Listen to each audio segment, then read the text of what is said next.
અમદાવાદમાં વસ્તી ગણતરીની કામગીરી વિશે શૈક્ષિક સંઘનું નિવેદન સામે આવ્યું છે। વસ્તી ગણતરીની કામગીરી ઓન ડ્યુટી ગણવાની માંગણી કરાઈ છે। 80% શિક્ષકોને વસ્તી ગણતરીની કામગીરી સોંપી દેવાઈ છે। તમામ 27 વિભાગોને સરખા ભાગે કામ સોંપાય તેવી રજૂઆતો પણ છે। શિક્ષકોને પોતાના ઘરથી 25 થી 20 કિલોમીટર દૂર સુધીની કામગીરી સોંપી દેવાઈ છે।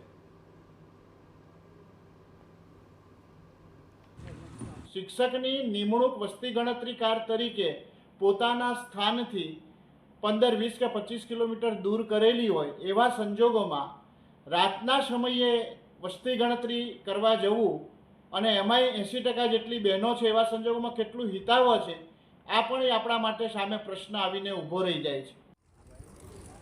તો વસ્તી ગણતરીની કામગીરીમાં શિક્ષકોને હાલાકી પડી રહી છે। કામગીરીમાં પડતી મુશ્કેલીઓ વિશે શૈક્ષિક મહાસંઘે અવાજ ઉઠાવ્યો છે। કેટલાક જિલ્લાઓમાં ડીઈઓએ શાળા સમય બાદ વસ્તી ગણતરીની કામગીરીના પરિપત્ર કરતા નારાજગીનો માહોલ જોવા મળી રહ્યો છે। રાજ્યમાં 55 થી 56% મહિલાઓ શિક્ષક તરીકે ફરજ બજાવે છે। શાળા અને ઘરની કામગીરી બાદ વસ્તી ગણતરીની કામગીરી અશક્ય વાત છે। રાષ્ટ્રીય કામગીરી માત્ર શિક્ષકોની જ નહીં, અધિકારીઓની પણ હોવી જોઈએ। રાષ્ટ્રીય કામગીરી સુગમતાથી પૂર્ણ થાય તે માટે યોગ્ય આયોજન કરવા શૈક્ષિક મહાસંઘે અપીલ પણ કરી છે।